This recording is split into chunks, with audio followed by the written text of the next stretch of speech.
So I just lead. Good morning, afternoon, or evening, wherever you may be. My name is Ann Brazo. I'm the founder of MPN Advocacy and Education International. We have begun doing a series of webinars with specific topics and themes, and today we are going to talk to, and you're going to meet two moms who have children who were diagnosed with an MPN when they were rather young, and they're still young. One is a young adult, and one, I believe, is still in high school. And we're first going to hear from Loretta, whose son has polycythemia vera. Loretta, thank you for joining us today.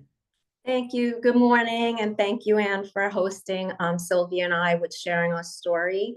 And thank you for all you do for MPN advocacy. My name is Loretta and my son's name is Cam. And Cam was diagnosed in 2017 when he was 17 years old. He ran track and he fractured his femur. And through having that, we went to the doctor and we were first informed that he might have bone cancer. So obviously, here's where my roller coaster began. It was a very scary time. And thankfully, he didn't have bone cancer, but they noticed that his platelets were rather high. So they sent us to a hematologist when I lived in New York at the time. And the hematologist really didn't think anything much of it. He said, it's just some platelets, nothing to worry about. And that's where it's important to be really your advocate, because I was like, wait a minute, I'm not a doctor, but this is not normal. You know, platelets shouldn't be that high. I really want further testing. At that point, he said he could do one more test for us. He could test for JAK2 mutation. He didn't inform me of what it was at all. I had no idea that it was an MPN or cancer. But the next night, he did call us at night and he did inform us that Cam tested positive for the JAK2 mutation and I should go and get a hematologist. Quickly, he mentioned the C word with no explanation. Like I said, my roller coaster returned and my world in that moment turned upside down. On my own, I researched JAK2 and I found Dr. Ruben Mesa online just researching MPNs. And he was phenomenal. I was able to write him and told him, you know, how afraid I am. What do I do? I live in New York. Which doctors could I see? I want the best specialist. And he referred us to Dr. Mascarenas, who is Cam's doctor now for the last 7-8 years in New York, who also introduced us to Dr. Cuisine, who's fabulous and does research for young adults and young children with MPNs. First, we were told it was ET, but that wasn't to be. He does have polycythemia vera. I realized early on the importance of asking questions and keeping records, taking notes, researching for help, information, and support, and keeping a file folder of medical records.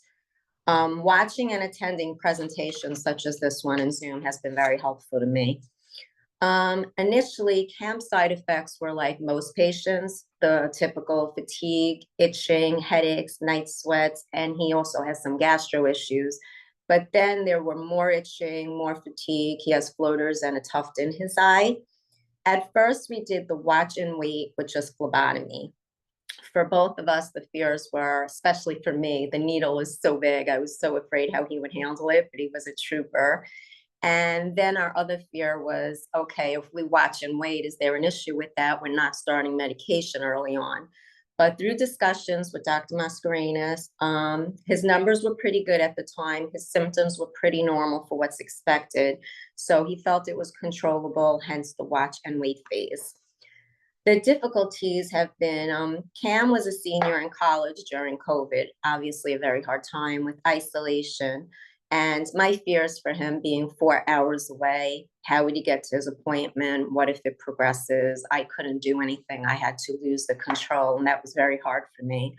It's also hard with friends. They don't always get it. They try to support, but they don't truly understand, and it's hard to navigate that. But Cam has recently decided how he navigates it is through work. He decided to keep it more to himself and not really come out and tell a lot of people about it. So only a handful few people know about his MPN at work. Difficulties with the symptoms, obviously, and adjusting to them. This has been huge for both of us. For me as a parent, These are important. I don't know if any of you feel this way, but it was for me I must release control, not put my fears and anxieties out of him because I am a self-professed helicopter mom. Support at arm's length, not to overstep, and give the freedom and instill confidence by example. Allow him to handle it on his own, but being available and attentive as needed.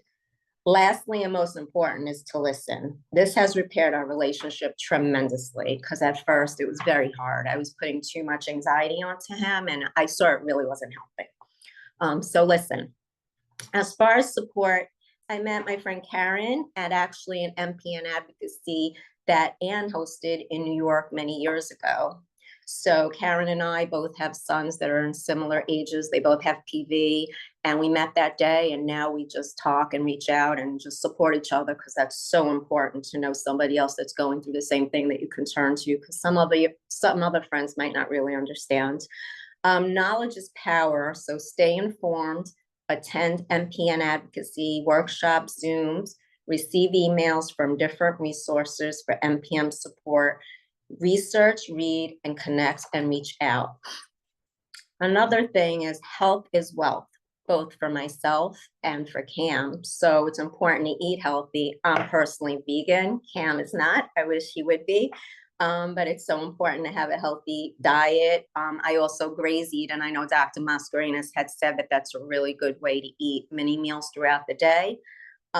Intermittent fasting I do once in a while. Good sleep is so important. I'm not good at that. Yoga, Pilates, and meditation. Enjoy nature and outdoors. The importance of social connections. And a grateful journal, or just a journal in general. I keep a journal for myself with what I eat, how I feel each day, just grateful. And I asked Cam to do, and he's been really good at keeping up with that as well. I also keep a journal for Cam if he, shares anything with me that I feel is important or notate, I keep that as well. Watch and nurture your mental well-being. It's Mental Health Awareness Month. I think that one's really, really important. As far as treatment, the roller coaster returns again for us. Last year, Cam got more symptoms: enlarged spleen, more itching, more fatigue, liver enzymes were high, and his platelets were extremely high, over 1 million. We discussed with Dr. Mascarenas, he needed another bone marrow biopsy. And with my anxiety, Cam had asked me, is it okay if I don't come to New York because I live in North Carolina? And it was so hard for me not to be there for my son during his bone marrow biopsy, but my husband went instead. And I think that worked out for the best because I was able to let him have that experience without my anxiety, making him even more nervous. His first bone marrow biopsy in 2017 was awful experience. And this one was much better. I would recommend having it at the hospital with the techs that do it all day long, because this was definitely a much better experience for us. Dr. Mascarenas suggested Best Remy after all the results came back. And he's now on it, Cameron, for about 7 months. He's doing well with his numbers. Initially, the Best Remy fears for both of us was the medication. Does this now mean that the disease is more serious? Will it progress? Also, I was concerned with the injections biweekly and the responsibility. It has to be refrigerated. What about the inconvenience? What about the pain? I was also afraid of side effects, most importantly, the mental health side effects with depression and anxiety. And then, of course, like anybody else, the cost, insurance coverage, and accessibility. Cam manages his shots biweekly. If he forgets, he takes it the next day. His numbers have improved a lot, from over 1 million platelets now to about 200, 300. In the future, he will be taking it once a month. He got used to the pain, he says. He does keep me very informed, and he contacts the drug company and pharmacy as needed. He keeps track of his symptoms, and he discusses anything or any questions that he has with Dr. Mascarenas, especially about anxiety. I'll be real and not sugarcoat Cam's PV. The roller coaster returns, both for myself and with Cam, with medication and with the symptoms. Having an MPN will definitely be something that the parent and child will have to navigate for a possible outcome to be the best over time. My MPN concerns moving forward, obviously, is progression, how to be aware of it not happening. I want to find out more information on molecular cellular connection. I believe it's Dr. Brandy Reeves. I feel she's phenomenal with her work and what she does. Kidney disease and MPNs and a cardiovascular component. I do have heart issues, so I did send Cam here when he was in North Carolina to an MPN cardiovascular doctor in Duke. Inflammation and how it affects MPNs are also a topic that I want more information on. And my concern for the platelets have improved now because of the best Fremy numbers. And also Dr. Mascarenas always informed me, because I was the nervous one, oh my God, the numbers of the platelets. And he informed me that it's not just the platelets. You need to look at all the counts, all the numbers, and also most importantly, the symptom changes. So that was really important when he told me that. How's Cam today? Cam is doing well. He keeps us informed. He addresses concerns. He takes his best Remy. He attends his doctor's appointment and reaches out as needed. He enjoys his career and he gives 100% to it. He's socially has a girlfriend, good close friends. He keeps active and busy. He's more spiritual, which I like. He opens up with more dialogue, not just about his MPN. He keeps track of his health, mental and physical. He's responsible with his medication and his appointments, and he has a positive outlook in life and the future and what to do moving forward. Like I said several times before, the roller coaster returns throughout the course of navigating PV symptoms, the emotional symptoms, well-being, stress, and social aspects of life. Therefore, it's important to stay positive looking ahead, but just as important to be honest and to seek help when needed. Hope for what's ahead. Research, new drugs, stopping progression, and a cure.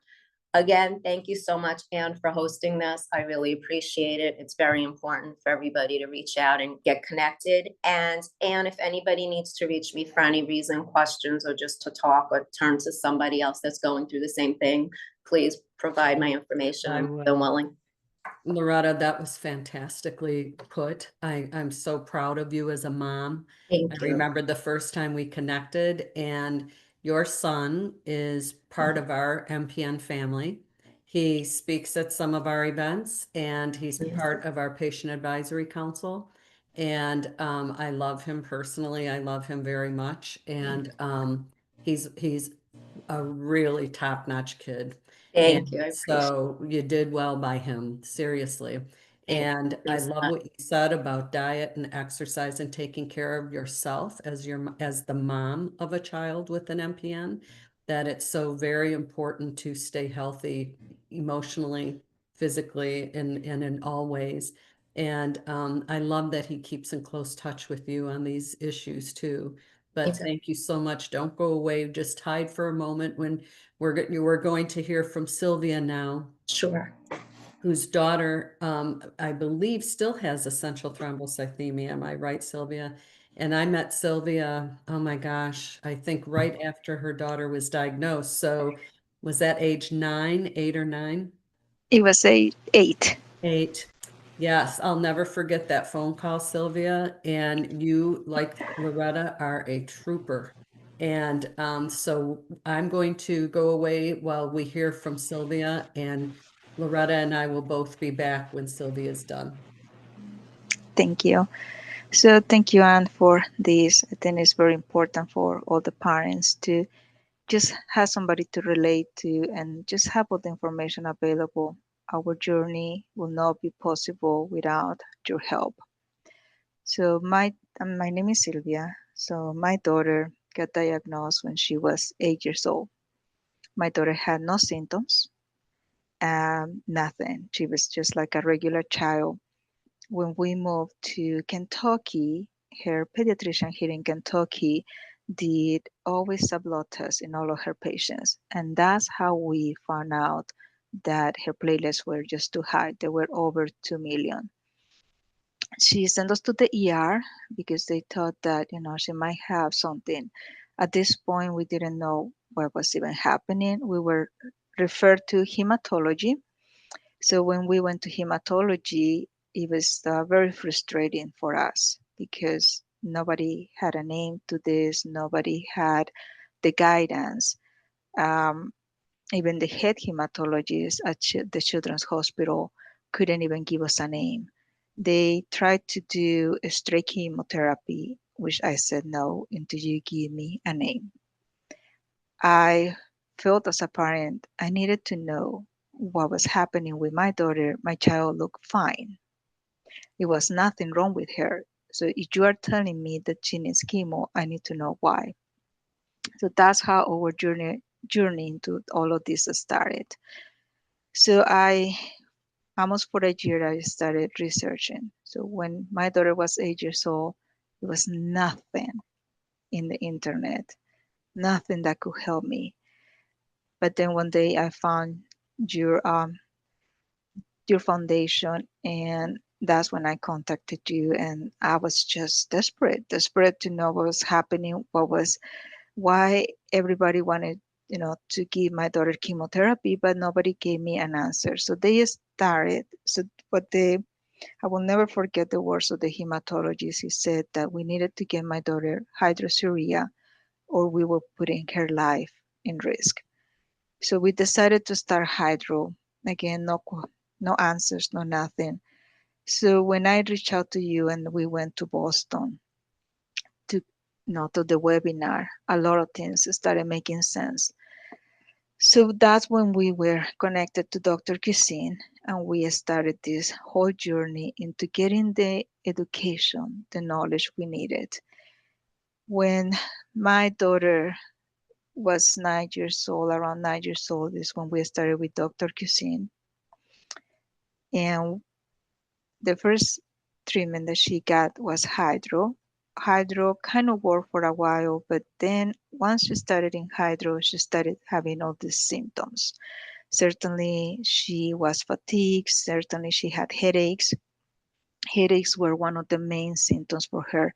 And then she just started having a lot of stomach issues, a lot. So we started with a GI and everything. So after like around 4.5 years of having been in hydro, my daughter developed really bad stomach problems. So we took her to the GI in Boston, and she ended up being diagnosed with something called SIBO, which is a small intestinal bacteria overgrowth. Due to that, and her not only her platelets, but her whole blood work was just all over the place. She was taken out of hydro just to let her stomach recover. By that time, she was already, in middle school. By that time, we had the whole COVID hitting. So she got COVID. So it was one thing after another. But then Dr. Cuisine, we were able to get her in Pegasus. So she started Pegasus. Again, her symptoms have always been, stomach issues and headaches. What I can say is that the only thing that has got her through is exercise when she can and lots of water. Hydration has been one of the most important things for us. As a mother of a child, and with little to no information when we started, it was very difficult. Just trying to understand what they were talking about when you are looking at your child and it's completely fine. It's very difficult. In my area, there are no specialists, so we always had to reach out, travel, and how this affected our family. Well, we are a middle class family, so I had to actually quit the job that I had and get into something else to be able to cover everything. Treatments are not, cheap for a lot of people. Even if you had insurance, you had to fight insurance. So our vacations will be whatever her appointments were. If we had to go to New York, that would be our vacation. If we had to travel to Boston, that would be our vacation. I do have another son.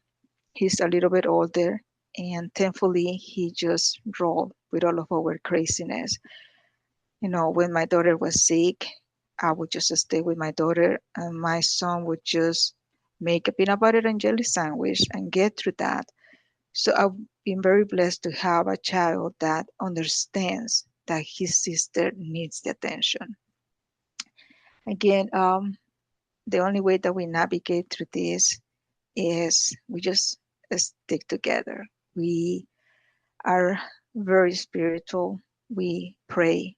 I have a group of friends that pray with me. Anytime, every time my daughter has something, if she's sick, they will pray with me. I did met a couple of moms whose children were around my daughter's age, and I talked to them. We try to talk as much as we can. You know, it's always good to have that support of people that understands what you're going through. My biggest problem has been that my daughter looks fine. So it's been a problem with the schools. It's been a problem with the teachers, with her friends. Nobody can really understand. And even at the school, she has a 504. We got head cover. However, some of the teachers would just not respect that 504. So I always found myself educating people, just going to the ER. In my area, you had to educate even the ER doctors. Her file, I had to look at her file because her file will have her not as essential thrombocythemia, but it will have her as essential as a thrombocytopenia, which she was low platelets. So, you know, as a mother, all I can say is educate yourselves, listen to your child, but pay attention to everything. Ask questions. I agree with Loretta. Ask questions. I really doesn't matter to me. You are the principal. If you are, you know, the head of hematology, I will ask questions, and I will come back to you because I will go home and research, and I will contact other moms. I will contact other doctors. I will not start something without contacting, you know, everybody. So my daughter actually, after around 4.5 years to with Pegasus, this January, she started with a pain so bad that she was just on the floor and crying. We took her to the ER, and they didn't even want to touch her really because of what she has. So we drove her to Cincinnati. Thankfully, we are closer to Cincinnati, so we took her there where she has a GI, she has a neurologist, she has a hematologist. So we established a group of doctors within a driving time that they could see her, but we still had the specialist in Boston that can help us with everything else, and we do see her. So we took her to Cincinnati and ended up that it was her pancreas. So one of the very rare side effects of Pegasus is pancreatitis attack, and she had it. So they took her out of Pegasus, and once the pancreatitis, you know, started going down and she felt better, then we started more testing. At this point, we are with Dr. Hobbs because Katerina turned 18. So we are with Dr. Hobbs in Boston.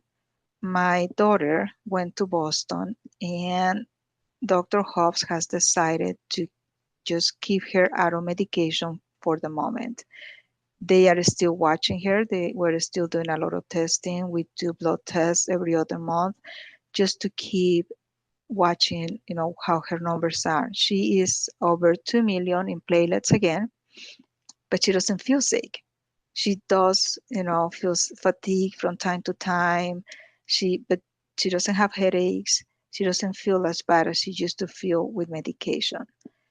We don't refuse, even she doesn't refuse to have medication, but Dr. Hobbs reassured her that because she had never had symptoms before, you only provide the medication for patients like my daughter, not everybody, but like my daughter that either have symptoms or there is something going on with the platelets. So as of right now, they are just watching her. She's in aspirin every day and she's not feeling bad. We need to go back to Dr. Hobbs again. We need to go back to Cincinnati and do more testing, but she has been doing better. And I guess it's just, all of our children had kind of the same conditions. But what I had learned is that every child is different. Every child develops something different.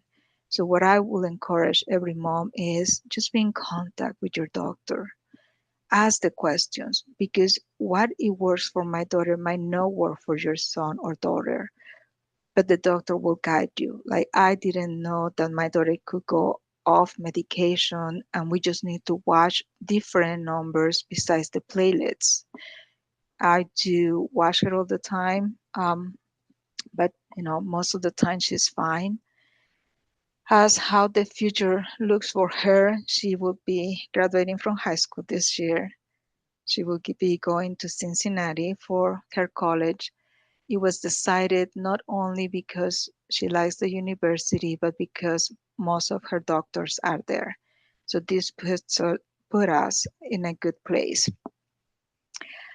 As a mom, that my husband helps me all the time with everything, but I had done most of the work when it comes to her medical condition.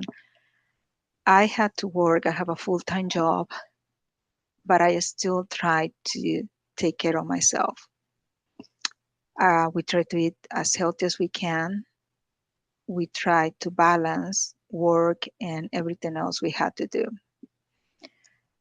It's not easy, especially when your kids are feeling sick and you don't know what is happening and a regular doctor cannot really see them. But I have learned that you just gotta do your best. I try to do my best. I talk to friends. I pray. I try to exercise once once a week at least. I don't believe this is an easy path. I believe it's really hard. I had gone through this for 10 years now, and it has not been easy. We have had our bad and good moments, and what I mean by good moments is she is fine today, and I'll take it. And I just enjoy when she's fine, and I help her when she's down. And sometimes, I have tend to put my own health aside because she's feeling bad. But I would recommend everybody just try to put your health as a priority too. So that's what I'm doing now. You know, I need to be okay to help her. I need to be mentally prepared to help her. So we all have different situations. I have heard a lot from a couple of moms that I talked to, they would like to take their kids to some hospitals, but they cannot afford it. So we all have different situations, but just research, just stick to your guts, listen to your children and listen to yourself. As a mother, we know when our children, especially my daughter, she's a teenager, and some days they tend to be very dramatic, but you know when they are being dramatic and when they are okay. You know when your child is actually sick. So just listen. I agree that knowledge is power. Research, ask questions, and I write everything, everything. I write when my daughter was sick, the timing between it was this amount of time before she got sick on hydro. It was this amount of time before she got sick on Pegasus. I read everything, but I'm at the point that I'm letting my daughter take a little bit over her own care because she has to. She's 18, she's going to college, but she knows that I'm here and she knows that she can ask questions and she knows that she can come back to me. So we are working together to try to teach her and just let her grow. It's been really hard for her to accept this condition. She hates it. She is not. She doesn't open up to all of her friends, only 2 or 3. When she tried to open up to some of her friends, they were, as soon as a lot of people hears the word cancer, they freaked out. So because she doesn't look sick, she was making up things. So she became very reserved to who she shares these things with. It has been a very mental for my daughter. Her situation has been really hard because she has to grow up with this, and she might not like it, but she has it. So just accepting that part has been a big battle for us, but we are getting there. She's getting better. Um, my our situation, we know our situation. My father-in-law had the same condition as my daughter, and my father-in-law passed away last year. So that hit her even more. So again, everybody's situation is different. But if I can give you one advice is stick to your gut, listen to your children, listen to yourself, and just reach out to somebody else, share what you have. And like I said, I just had this group of moms that keeps me together, and we pray together. And if prayer is not your thing, then find what is your thing, but keep your sanity, keep fighting for your children. We are the only thing that they have. And it does affect the family, it does affect everything in your life. But I love my daughter to death. I would do anything for her. So I I just say, keep going. And this is not over. This won't win. But thank you, Anne, and thank you, Loretta. It's awesome to have, other insight and other things that we know we can look forward to. It's because of the two of you that we started the pediatric and young adult program at our organization. And, as Loretta did, Sylvia, you hit on so many important things. And one of them that resonated with me, because I grew up very poor. So we did not get health care unless we absolutely needed it. And even then, I remember my parents discussing, how are we going to pay for this? And, so we live in a society now that it's difficult to pay for care, especially cancer care. And you can save all day long, but if you have one catastrophic thing happen and your insurance doesn't cover everything, you're in trouble. And so I know the stress on the family can be awful, and we try really hard to alleviate some of that, but we're not we're just here as support. But I can't thank you both enough. I care so deeply about your children and you. And I can't believe it's been 10 years, Sylvia. That just blows me away. It I blows me away. know. And Nicole Cousin and Linda Rizar from Johns Hopkins, who does a lot of pediatric research, will be at our women's event in New York this year on the 26th. And so, if you can't come, I understand. You're welcome to come, though. And if you cannot come, it will be recorded. And because she talks about her most recent paper is about transitioning from pediatrics to a young adulthood and the care that they need and who they, that whole process. So that's something, Cam could even, and Loretta could even address, but also, something you might really be interested in, Sylvia. I am. Yeah, and again, it will be recorded if you can't physically attend. And I'm glad Dr. Hobbs is her doctor and things are going better for her. We're in touch with Cam pretty regularly, and because of the help that he gives us and so on. And he's actually going to kind of take over our pediatric on the side, volunteer, but I'm hoping someday I can pay him to do that. He's very grateful. He oh, really, he's such an yeah, angel. he's very grateful He's for an what you do. angel. Thank you. You did it right, Loretta. He's an angel. And I know that Katerina is an angel. And when, I can't imagine being that young, having to deal with this. It's pretty big. And I was going to ask you, Sylvia, and Loretta, if the family got any counseling, or if the children got any counseling when they were diagnosed. My daughter did. We tried many therapists, and we finally found one that she liked. She stick with the therapist for a couple of months, and then she said, "I'm done." I asked her why, and she said because he's not understanding when Oh, and that's okay. So what yeah. we did, I just told her, so what is it that you need? And she actually went for massages. So, you know, and I'm like, that's okay. If that helps you, Yeah, that's okay. So she decided to go from therapy to a massage at least once a month, and she is loving it. And I think it did help her though. It did help her growing into accepting, this is yeah, what I have, which I believe was the biggest problem for me, because she didn't feel sick really all the time.